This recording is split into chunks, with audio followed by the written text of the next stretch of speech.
Good morning, friends. In continuation to my early video on power of attorney, this is my second video. It relates to afterward complications of power of attorney being misused, or I have not given power of attorney. They had done wrong on with my signs, and something allegations are put in. So this I am discussing one of the a writ petition, criminal writ petition that was filed by the principal against the power of attorney holders. The case I am going to discuss is in the High Court of Judicature at Madras, that is dated 5th February 2008. And Honorable Justice Mr. Jayapal was on the chair. And these are containing so many persons there that are 8 persons are accused in this whole uh, writ petition, which have filed a quashing petition before the Honorable High Court. And coming in detail, this petition is filed under section 482 of the CRPC to call for the record of complaint in CC number 2677 of 2007 on the file of 14th Metropolitan Magistrate, Egmore, Chennai, and to quash the proceeding against all the petitioners. Now, going further, there are so many persons, senior advocates, who are for the petitioner and other is for the respondent. Now,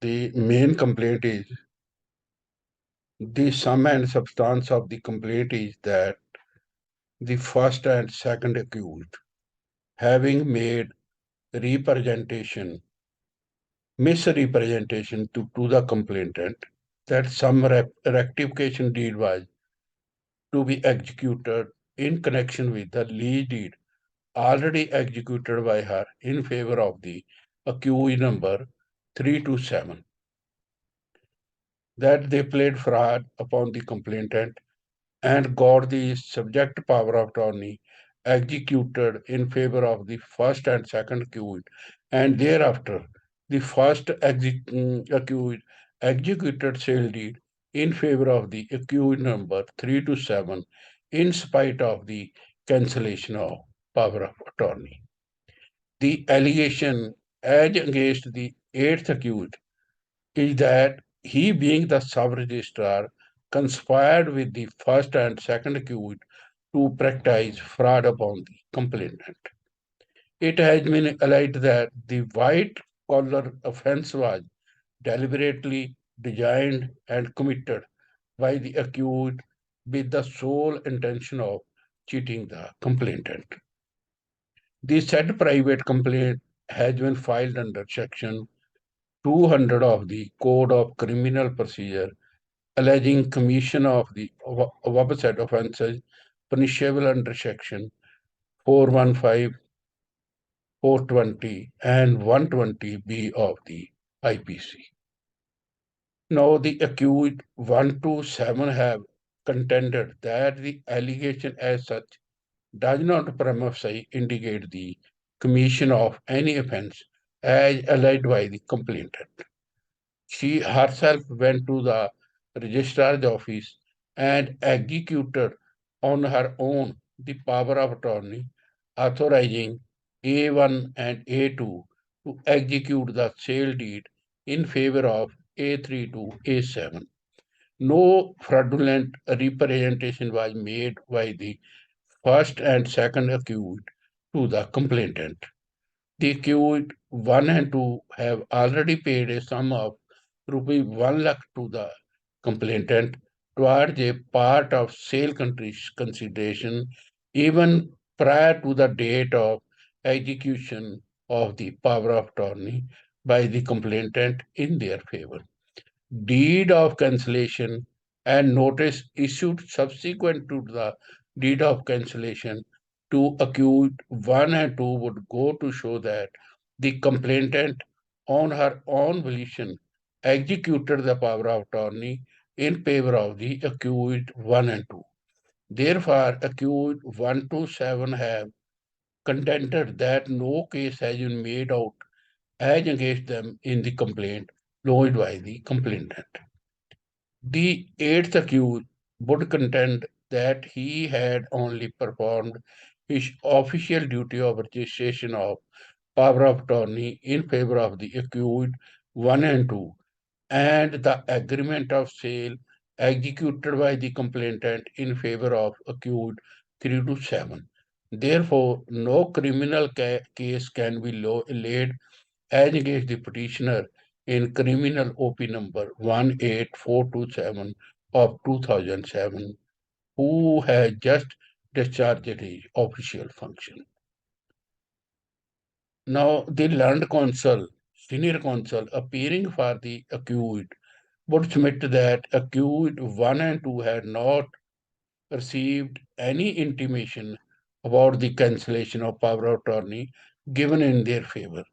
Only for the first time, they received a large notice on 15th March 2007, long after the sale deed was executed by the first accused in favor of accused number 3 to 7. It is a submission that the close reading of the deed of cancellation of power of attorney and notice alleged to have been sent by the complainant to the first and second accused on 11th December 2006 would disclose that the complainant has come out with a case that he had in fact executed a power of attorney in favor of the accused 1 and 2. Very vague allegation of misrepresentation and fraud has been alleged in the complaint. The deed of power of attorney was, in fact, drafted by the complainant, and the same was registered by the registrar in the presence of complainant and not in the presence of accused 1 and 2. Now, referring to the statement of bank account maintained by the fifth accused, the learned senior counsel for the accused would further contend that a sum of rupee 1 lakh was already parted with by the power of attorney holders out of the total consideration of rupee 5 lakh contemplated in the agreement of sale. Therefore, the learned senior counsel would vehemently submit that no case has been made out as against accused 1 to 7. He would further contend that sub-registrar, who is the eighth accused, has been implicated in this case unceremoniously for the performance of his official duty of registration of power of attorney, the agreement of sale and sale deed. The learned Syrian counsel, appearing from the respondent or complainant, would contend that a telegram was already dispatched to the correct address of the accused 1 and 2 about the cancellation of power of attorney allegedly executed in their favor. Accused 1 and 2 having come to know of such a cancellation of the power of attorney have dodged to receive the telegram sent to them.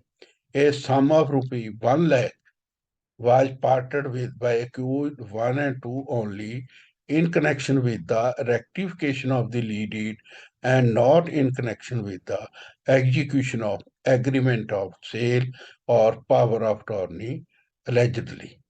There is no specific allegation found in the complaint that there had been an intention to cheat the complainant, making misrepresentation at the time of alleged execution of power of attorney. There is a wide gap between the sale consideration passed on under the sale transaction and real market value of the property. This court cannot go into the acceptability or otherwise of the allegations found in the complaint while dealing with the plea for seeking quashment of criminal proceeding.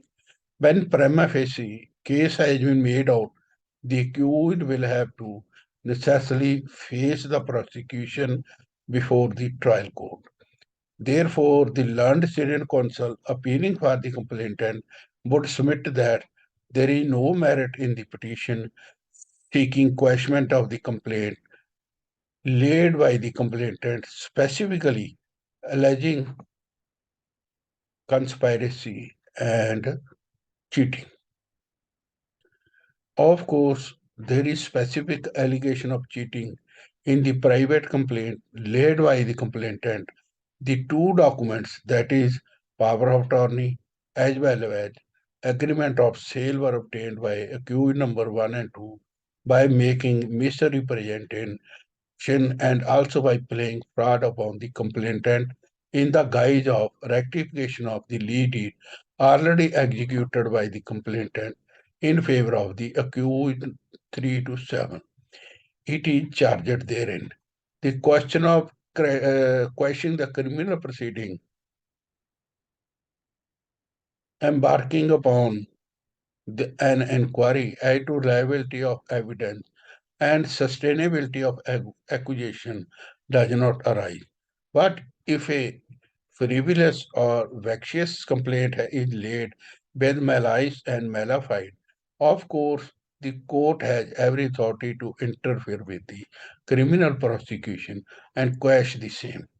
Even in a case where the allegation in the face of record is absurd and inherently improbable, quashing is highly warranted. The complainant has come out with some reason for the cancellation of power of attorney.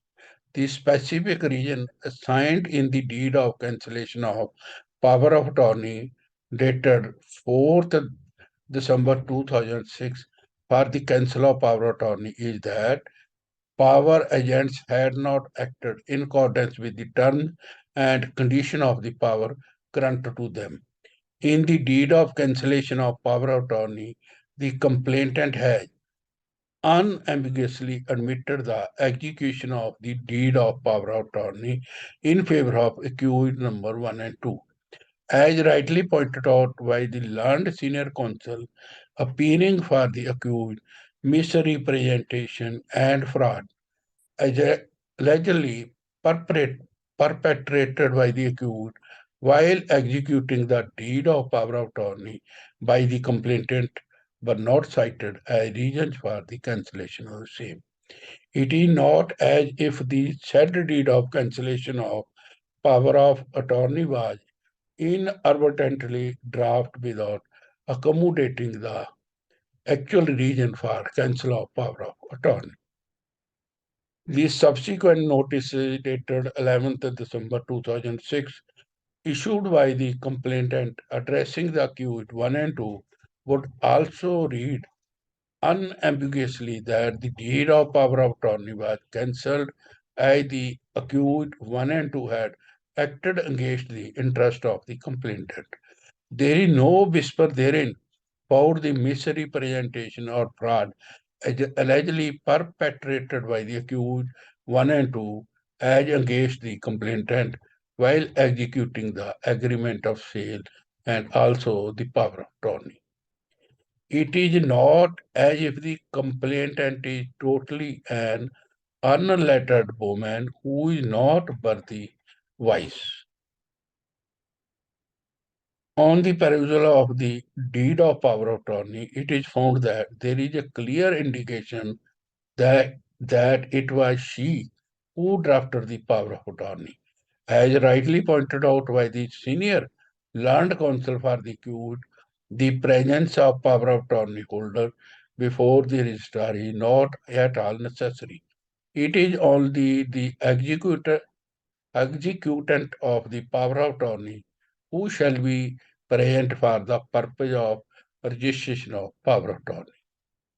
The accused have also demonstrated before this court that even before the agreement of sale and deed of power of attorney were executed by the complainant, a sum of rupee 1 lakh was already parted with by the fifth respondent in favor of the complainant.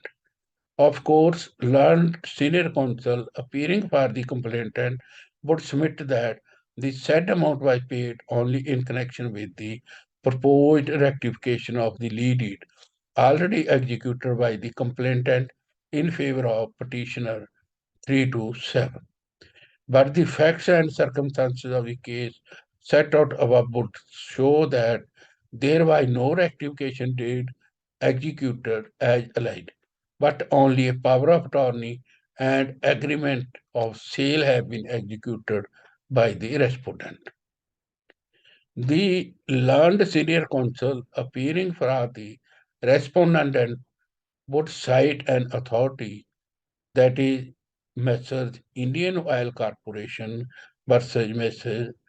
NEPC India Limited, that is of 2007, wherein the Honorable Supreme Court had held that it is not necessary that the complaint should verbatim reproduce in the body of the complaint all the ingredients of the offense he alleges, nor is it necessary that the complainant should state in so many words that intention of the accused was dishonest or fraudulent. Of course, the details with regard to the manner in which the misrepresentation was made and fraud was practiced have not been detailed in the complaint. As rightly pointed out by the learned senior counsel appearing for the respondent in the background of the aforesaid ratio laid down by the Honorable Supreme Court, the complaint cannot be thrown out on the ground that necessary details constituting the offense allegedly were not given in the complaint.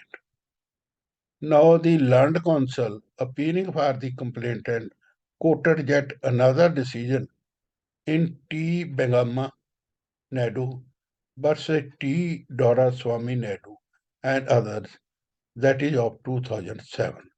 It has been held there that where the accused has dishonestly executed sale deed in favor of third party after revocation of the general power of attorney given in his favor, the complaint alleging commission of an offense of cheating cannot be quashed, embarking upon the investigation with regard to the nature of transaction and actual commission offense by the accused. This was a case where revocation of the power of attorney was duly intimated to the accused. In spite of such communication he received, the accused had chosen to alienate the property on the basis of revoked power of attorney in favor of his daughter. But in the instant case, it is found that the accused 1 and 2 have not received any intimation about the cancellation of the power of attorney by the respondent before ever the first accused executed the sale deed in the favor of accused 3 to 7. Further, on the own showing of the complainant, a power of attorney was executed by her in favor of the first and second accused, and the same was cancelled only on the ground that agents pointed therein had not acted in terms of the power given in their favor. In view of the above, it is held that the said ratio does not apply to the facts and circumstances of this case. There is no legal evidence against the accused. Secondly, the allegation made against the accused in the face of materials available on record and the stand taken by the respondent, both in the deed of cancellation of power of attorney and legal notice issued to accused number 1 are found to be so absurd and inherently improbable that no prudent man can even reach a conclusion that there is sufficient fraud for proceeding against the accused. Thirdly, there are sufficient materials as referred to above to demonstrate that complaint is vexatious one, lowered for the sake of annoyance or oppression. Now, coming to the allegation as against the sub-registrar who registered the agreement of sale, the deed of power of attorney and sale deed executed by the first accused in favor of accused 327. It is found that he has only performed his official function.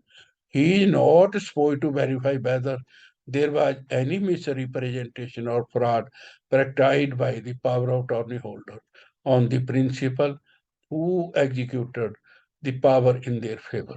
No other material also is available, even to distantly indicate that he conspired with the other accused to cheat the complainant in this case.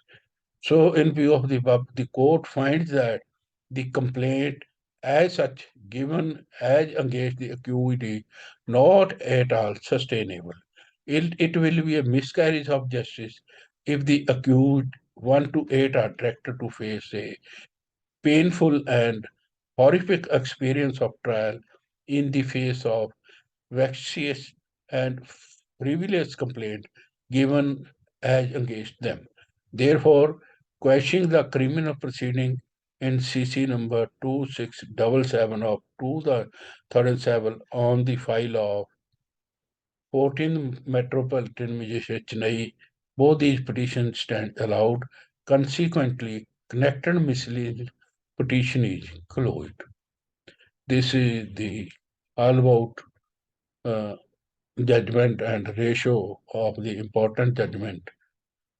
In this case, I am coming further with more judgments in my next video. So be connected with me so that you may avail the other videos for yourself and for others. Thanks for watching. God bless you all. See you again in the next video.